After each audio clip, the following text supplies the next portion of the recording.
Jai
Breaker of this world's chain, we adore thee, whom all men love, spotless, taking man's form.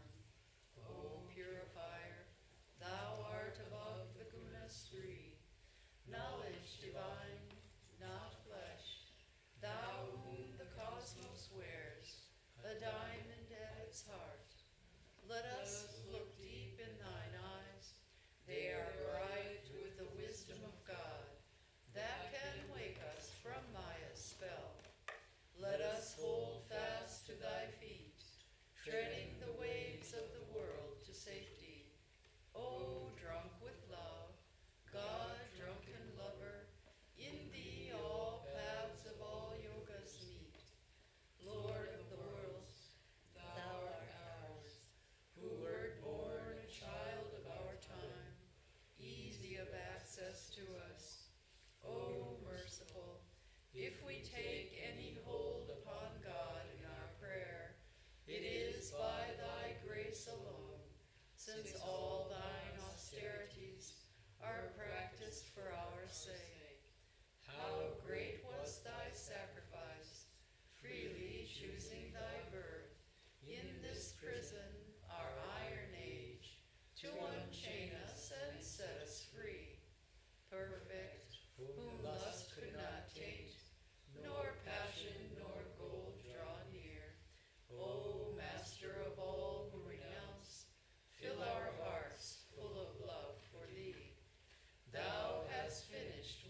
Om Sthapakaya cha dharmasya sarvadharma swarupine avatara varishtaya Ramakrishnaya te namaha.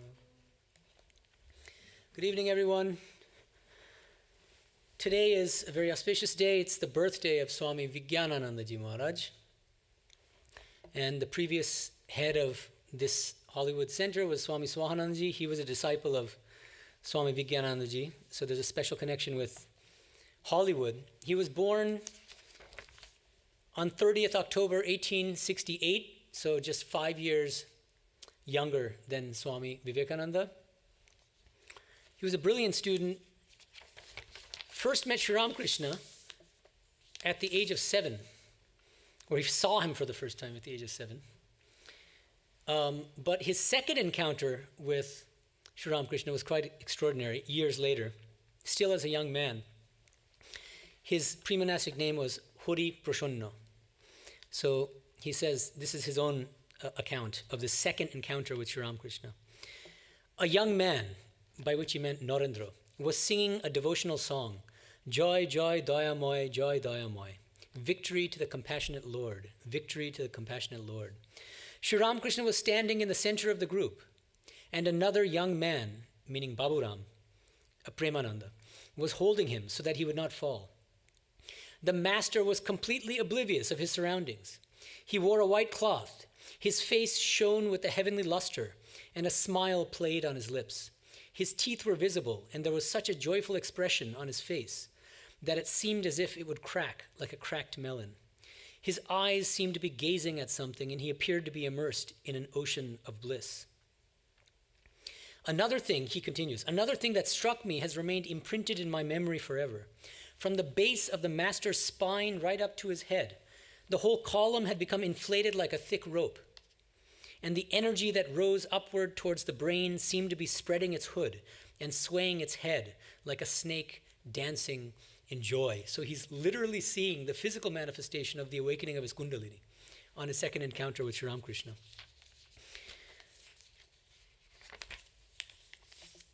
Another remarkable encounter with Sri Ramakrishna, he recounts the following. He says, as I approached the master, he asked me to stick out my tongue.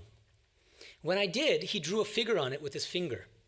My whole body began to tremble, and I felt an unspeakable bliss within. Then the master said, "Go to the Panchabhoti and meditate there." Following his instruction, I slowly moved towards the Panchabhoti. I walked with difficulty, intoxicated with joy from the master's touch. Somehow, I reached there and sat for meditation.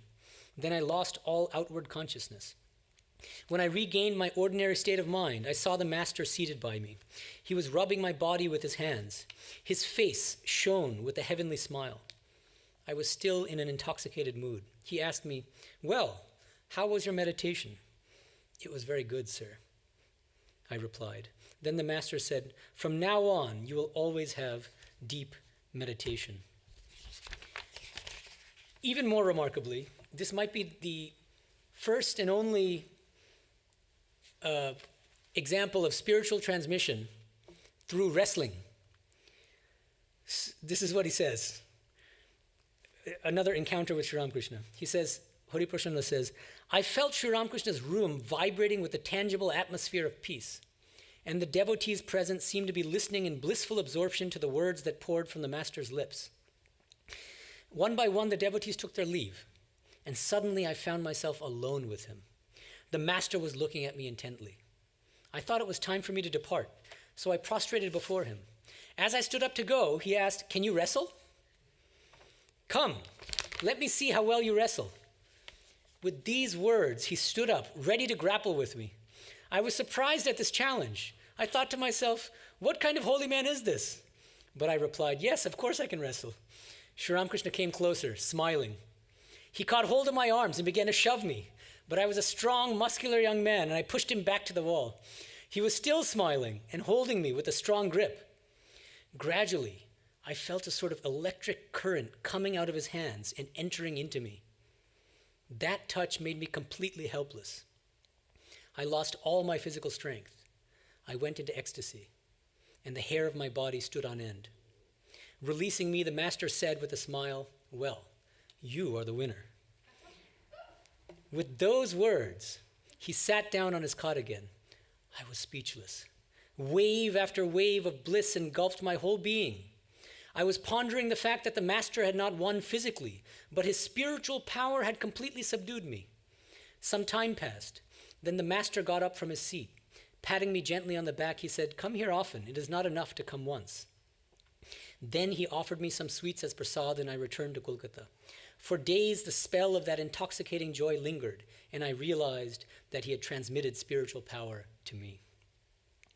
And Sri Ramakrishna, in fact, later said of Vijnanananda ji, he wrestled with Krishna in his previous incarnation. He is not an ordinary person. So the spirituality of wrestling.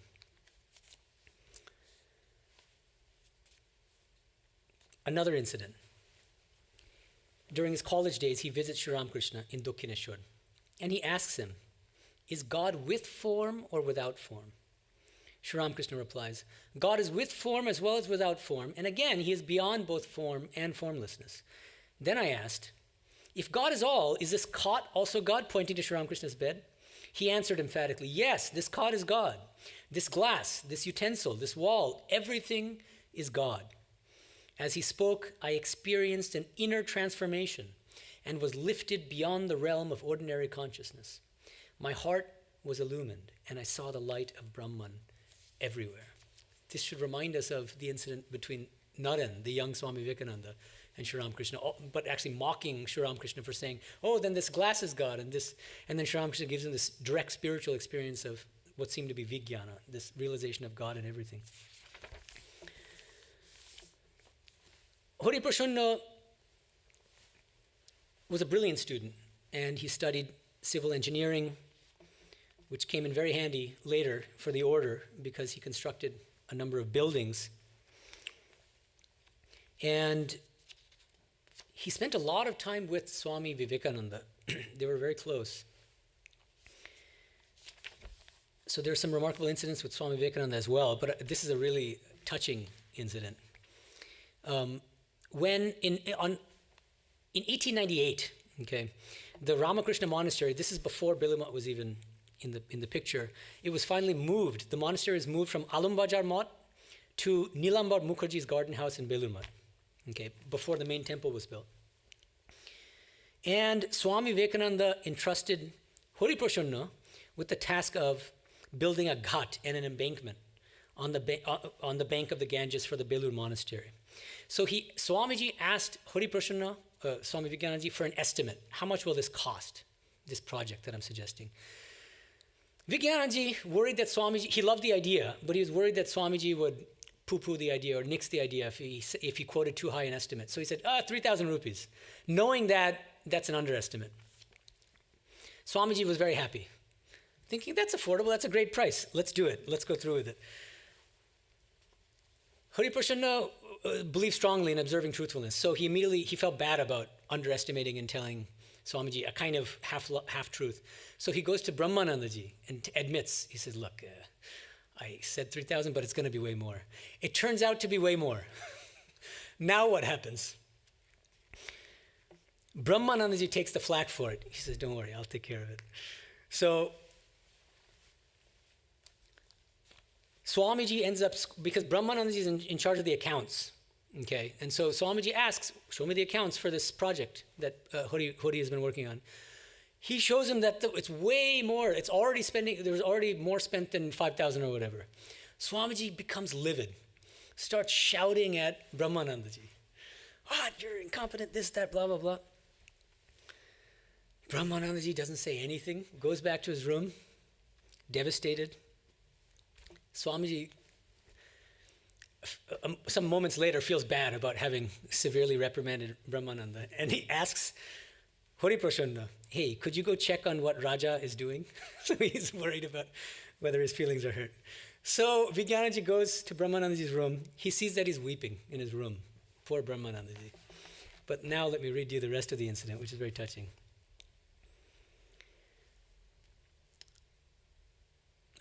So now, he says, Hori Prasanna tells Brahmanandaji, Maharaj, I'm sorry. Today you have suffered terribly for me.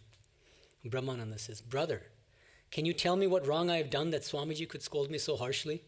Sometimes it becomes so unbearable that I feel I should go away to some place in the mountains, leaving everything.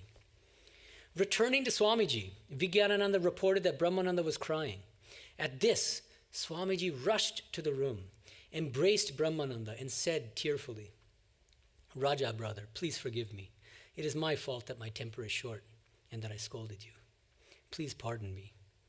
Meanwhile, Brahmananda had regained his composure. Seeing Swamiji weep, he was also moved. Then he said, what does it matter? You have scolded me because you love me. That is all. But Swamiji continued, brother, please forgive me. I know how much the Master loved you and never uttered a harsh word to you. And I, on the other hand, for the sake of this petty work, have verbally abused you and given you pain. I am not fit to live with you. I shall go away to the Himalayas and live alone in solitude. Don't say that, Swamiji, said Brahmananda. Your scolding is a blessing. How can you leave us? You are our leader. How shall we function without you? Gradually, both of them became calm. Vijnanananda later remarked, I shall never forget that scene in my life. I never saw Swamiji weeping so bitterly. What a bond of love existed between them. Swamiji loved his brother disciples like a mother, and that is why he could not bear any shortcoming in them. He wanted them to be as great as himself, even greater than himself. His love was incomparable. Later, Swamiji asks Hori Prasanna to go to Allahabad, Prayag, where he asks him to start a center there. And he does. And Vijnanananda was a bit of a mystic, so this chapter is actually full of his accounts of his own mystical visions. We don't have time, unfortunately, to read through many of them. But I'll tell you one of them. Swamiji, of course, left his body on July 4th, 1902. Vijnanandaji, on the day that Swamiji passed away, this is a time when there were no smartphones and whatever, no phones at all, so he couldn't have known that Swamiji had passed away. But Vijnanandaji was meditating in the shrine of the Brahmavadan Club in Allahabad, and he had a vision of Swamiji seated on the lap of Sri Ramakrishna. And Vijnanandaji became very anxious about Swamiji, and he wondered, have I seen Swamiji in this way? Why have I seen Swamiji in this way? He wonders. And the next day, he gets a cable from Belur telling him the sad news that Swami Vivekananda had passed away. So he had this kind of mystical insight. But on a somewhat lighter note, Vijnanandaji was a bit of an eccentric dresser, and I deeply admire and revere him for it. So let me read you about his dressing habits. His dress was quite unusual. A long, loose shirt, either cotton or woolen, with many pockets, a piece of dhoti reaching his knees, a couple of pairs of socks, even in the hot summer, worn-out shoes, and a cap that covered his ears. When he went somewhere by ekka, which is an open horse carriage, people on the street would look at him with curiosity. Vijnanananda would make fun of them. What are you looking at? A monkey? Yes, I'm a monkey devotee of Lord Ramachandra. This is the way mystics, this is Chetanji now saying, this is the way mystics hide their true stature from the gaze of the public.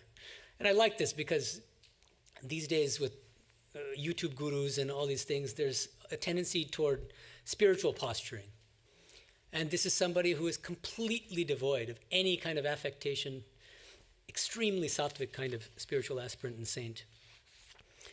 He was also a scholar. He was a great writer, and he published a number of books. He translated Sri Ramakrishna's life and teachings by Suresh Chandra Datta from Bengali to Hindi, and published as Paramahamsa Charitra. He published books in engineering and waterworks. He translated astrological and astronomical works. Varaha Mihira's Brihad Jataka and the Surya Siddhanta into English and Bengali, and other works as well. Actually, one of his major projects was translating Valmiki's Ramayana from Sanskrit into English. He didn't complete the task, but he did a lot of it. He left it unfinished. And he said about that experience, when I sit down to translate the Ramayana, I forget the world. I see Rama, Lakshmana, Sita, and Mahavirji in front of me.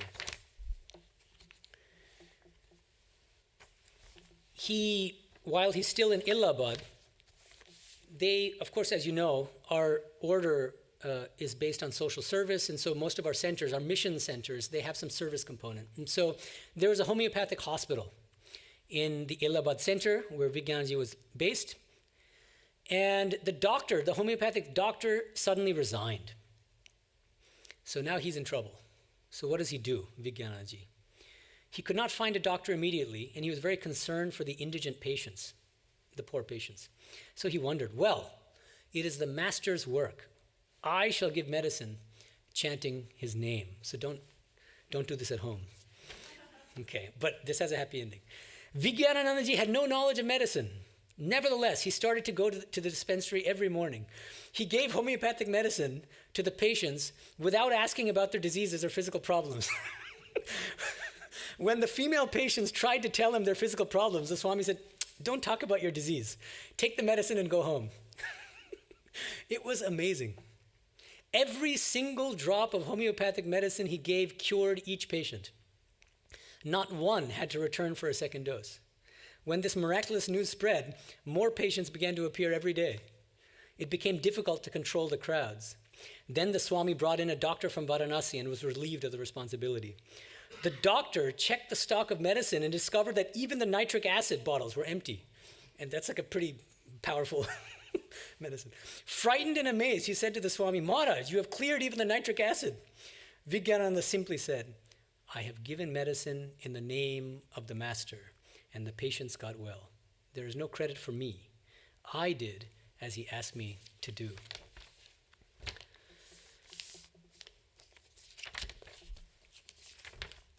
He went on pilgrimage for a certain period of time, and then in 1898, he returned to Belur and, much fast-forwarding quite a bit. In 1909, he goes to Varanasi, in 1910 to Konkol, and he supervises some construction work there in Haridwar. But from 1919 to 1920, he supervised the construction of the Swamiji's temple, Vivekananda temple at Belur Math, the one we know to the extreme right in Belur Math. Raja Maharaj, Brahmanandaji once said of Swami Vijnanandaji, Huri Prashanna Maharaj has come from Allahabad. Have you met him? Please go and pay your obeisance to him. He is a knower of Brahman. and having attained the supreme state of beatitude, he is calm and silent. It is difficult to recognize him. He generally eludes people.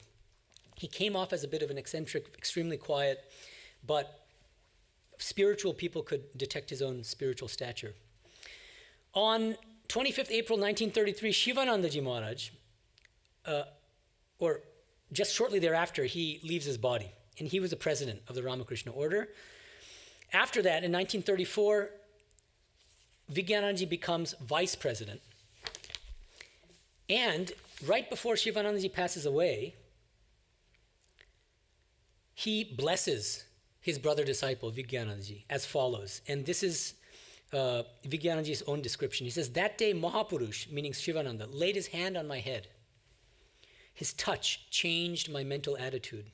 He passed on to me his great desire to help people spiritually and to assume responsibility for them.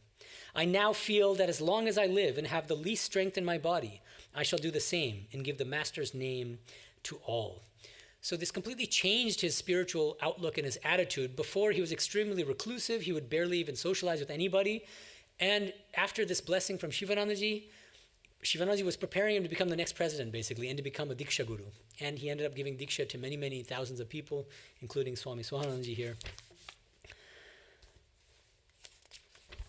And another incident, or one of the very important tasks that was entrusted to Swami Vijnanandaji was, of course, the construction of the Belumat main temple itself that we have, that was finally erected in 1938. And Dr. Jung, this is probably less well known, I'd say, the famous Carl Jung, Gustav Jung, the disciple of Freud who later breaks away from him and develops his own psychoanalytic school. He visits Belumat in 1938, and he asks Vijnanandaji, "Did Swami Vivekananda give you the idea to build this Ramakrishna temple?" And Vijnanandaji answers Jung as follows. He says, "Yes, he did. I made the first plan based on his ideas, but he didn't like it. I revised the plan a couple of times, and Swamiji approved the last one." So Vijnanandaji played an absolutely essential role in the construction of this beautiful temple, main temple in Belumat, that's shaped like a, if you look at it from an aerial view, it looks like a cross.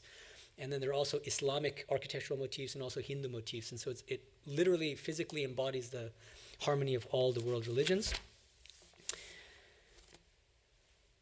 On 25th April 1938, Vijnanandaji is bedridden, and he's asked by his doctor, "How are you?" Vijnanandaji replies, "I'm fine." And his eyes are closed, and he had a very serene look on his face, and he just makes a little bit of noise. He says, "Ah, ah." And a monk puts a little Ganges water into his mouth, and all the monks together start chanting, "Om Namo Bhagavate Ramakrishnaya, Om Namo Bhagavate Ramakrishnaya." And on 25th April 1938, he leaves his body in Maha Samadhi. Just to end on an uplifting note, I'll mention one more incident. One prominent lawyer of Kolkata once said to the Swami, "Maharaj, we don't understand God. We understand money, property, and the material world." Swami Vijnanandaji listened to him with closed eyes. Then, placing his hand on his own chest, Vijnanandaji said, "Whatever you say is true from your standpoint, but I have experienced the one pervading consciousness behind this manifested world. I have seen it with my own eyes." The lawyer was speechless. Om Shanti Shanti Shanti Harihi Om Tat Sat Shri Ramakrishna Arpanamastu.